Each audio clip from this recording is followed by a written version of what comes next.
Welcome back to our channel catch the fish. ఇవాళ వీడియోలో కూడా ఎప్పటిలాగానే డైలీ లైఫ్లో ఉపయోగించేటువంటి కొన్ని ఇంపార్టెంట్ అండ్ యూస్ఫుల్ సెంటెన్సెస్ని ఇంట్రడ్యూస్ చేస్తున్నాను. అవి నన్ను ఏం చేయమంటావు? నాకు తెలిసినంత వరకు అతను ఇంగ్లీష్ బాగానే మాట్లాడతాడు. ఇప్పుడు తనని క్షమించమని ఎలా అడగాలి? ఆకుకూరలు బాగా తిను. అతను మంచివాడని అంటారు. నీ గురించి నాకు దిగులు లేదు.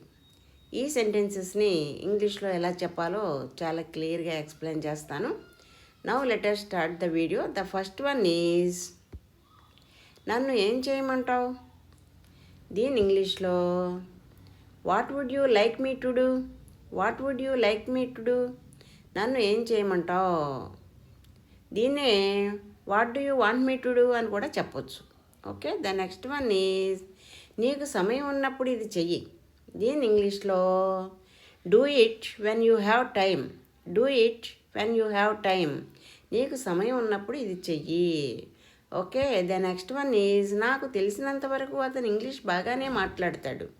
దీని ఇంగ్లీష్లో as for as I know he speaks English quite well. As for as I know he speaks English quite well.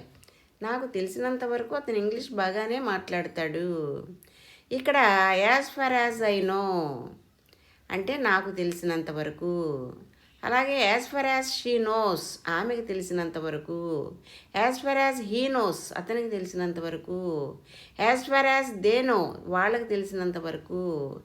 ఇట్లా మార్చి సెంటెన్సెస్ని ఫ్రేమ్ చేయడం అలవాటు చేసుకుంటూ ఉండండి. Okay, the next one is నాకు ఎక్కడికైనా వెళ్ళాలనిపిస్తుంది. దీని ఇంగ్లీష్లో I feel like going somewhere. I feel like going somewhere. నాకు ఎక్కడికైనా వెళ్ళాలనిపిస్తుంది. ఇక్కడ అనిపిస్తుంది అన్నప్పుడు ఫీల్ లైక్ ప్లస్ V4 ఫామ్ను ఉపయోగించి చెప్తాం. ఇంకా I feel like eating biryani, I feel like playing cricket. Okay, ఇట్లా అన్నమాట. దీన్ని నెగిటివ్లో చెప్పాలంటే ఐ డోంట్ ఫీల్ లైక్ అని వస్తుంది. అలాగే షీ హీ ఇట్ వచ్చినప్పుడు ఫీల్స్ వస్తుంది. She feels like, he feels like అలాగనమాట. Okay, the next one is ఇప్పుడు తనని క్షమించమని ఎలా అడగాలి? దీని ఇంగ్లీష్లో how to apologize to her now. How to apologize to her now. ఇప్పుడు తనని క్షమించమని ఎలా అడగాలి? Okay, the next one is కాసేపటి క్రితం అంతా బాగానే ఉంది. దీని ఇంగ్లీష్లో everything was all right just a while ago. Everything was all right just a while ఎగో. కాసేపటి క్రితం అంతా బాగానే ఉంది.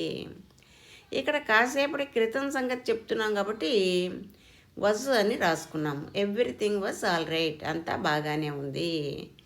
జస్ట్ ఏ వైల్ ఎగో అంటే కొంచెంసేపటి క్రితం అని వస్తుంది. Okay, the next one is ఆకుకూరలు బాగా తిను. దీని ఇంగ్లీష్లో eat more leafy vegetables. Eat more leafy vegetables. ఆకుకూరలు బాగా తిను. ఇక్కడ లీఫీ వెజిటబుల్స్ అంటే ఆకుకూరలు, ఈట్ మోర్ అంటే బాగా తిను. Okay, the next one is ఆమెతో మాట్లాడకుండా ఉండలేను. దీని ఇంగ్లీష్లో I can't stay without talking to her. I can't stay without talking to her. ఆమెతో మాట్లాడకుండా ఉండలేను. Okay, the next one is మా అమ్మమ్మకి పాత పాటలు వినడం అంటే చాలా ఇష్టం. దీని ఇంగ్లీష్లో my grand mother is fond of listening to old songs. My grand mother is fond of listening to old songs. మా అమ్మమ్మకి పాత పాటలు వినడం అంటే చాలా ఇష్టం. ఇక్కడ చాలా ఇష్టం అని చెప్పేటప్పుడు ఫాండ్ ఆఫ్ అనేటువంటి ఫ్రేజ్ను ఉపయోగించి చెప్తాం. అదే నాకు పాత పాటలు వినడం అంటే చాలా ఇష్టం అంటే I am fond of listening to old songs. ఈ ప్యాటర్న్ ఆఫ్ సెంటెన్స్ని ఆల్రెడీ ఇంట్రడ్యూస్ చేశాను. ఇది మళ్ళీ రీకాల్ కోసం ఈ సెంటెన్స్ని ఇంట్రడ్యూస్ చేస్తున్నాను. Okay, the next one is అతను మంచివాడని అంటారు. దీని ఇంగ్లీష్లో it is said that she is a good person. It is said that she is a good person. అతను మంచివాడని అంటారు. ఓకే, నీ వల్ల నాకు ఆలస్యం అవుతుంది. సారీ. దీని ఇంగ్లీష్లో I am getting late because of you. I am getting late because of you. నీ వల్ల నాకు ఆలస్యం అవుతుంది. నాకు ఆలస్యం అవుతుంది అంటే ఐ ఆమ్ గెట్టింగ్ లేట్ అంటాం కదా. బికాజ్ ఆఫ్ యూ అంటే నీ వల్ల. Okay, the next one is నన్ను 6 గంటలకు నిద్ర లేపు. దీన్ని ఇంగ్లీష్లో wake me up at 6 o'clock. Wake me up at 6 o'clock. నన్ను 6 గంటలకు నిద్ర లేపు. Okay, the next one is నీ గురించి నాకు దిగులు లేదు. దీని ఇంగ్లీష్లో I am not worried about you. I am not worried about you. నీ గురించి నాకు దిగులు లేదు. Okay, the next one is దుప్పటి కప్పుకో. దీని ఇంగ్లీష్లో cover yourself with a blanket. Cover yourself with a blanket. దుప్పటి కప్పుకో. Okay, the next one is నీ తెలివితేటలు నా దగ్గర చూపించుకు. దీని ఇంగ్లీష్లో don't try to act too smart. Don't try to act too smart. నీ తెలివితేటలు నా దగ్గర చూపించుకు. ద నెక్స్ట్ వన్ ఈజ్ నన్ను కొద్దిగా అయినా నేర్చుకోనివ్వు. దీని ఇంగ్లీష్లో let me learn at least a little bit. Let me learn at least a little bit. నన్ను కొద్దిగా అయినా నేర్చుకోనివ్వు. ఇక్కడ లెట్ మీ లర్న్ అంటే నన్ను నేర్చుకోనివ్వు కదా. అట్లాగే కొద్దిగా అయినా అంటున్నాం కాబట్టి అట్లీస్ట్ ఏ లిటిల్ బిట్ అని రాసుకోవాలి.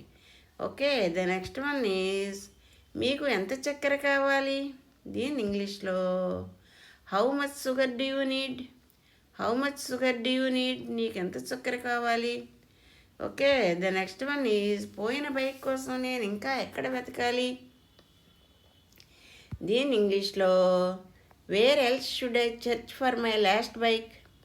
పోయిన బైక్ కోసం నేను ఇంకా ఎక్కడ వెతకాలి. ఇక్కడ నేను ఇంకా అంటున్నాం కాబట్టి where else should I search for my last bike అని వస్తుంది. వేర్ ఎల్స్ అంటే ఇంకా ఎక్కడా అనే అర్థంలో రాసుకోవాలి. Okay, the next one is నువ్వు ఆమెను పనికిరాని దానిగా తయారు చేసావు.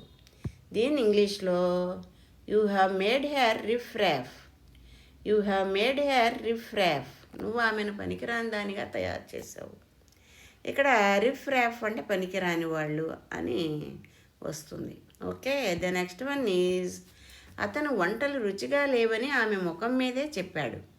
దీని ఇంగ్లీష్లో he said to her face that the dishes are not tasty. He said to her face that the dishes are not tasty. అతను వంటలు రుచిగా లేవని ఆమె ముఖం మీదే చెప్పాడు. ఆమె ముఖం మీదే చెప్పాడు అంటే he said to her face that ఏమని the dishes are not tasty. వంటలు బాగా లేవని. Okay, thank you for watching. If you like this video please like, share and subscribe. I will see you with some other concept. Until then, please keep learning, keep practicing.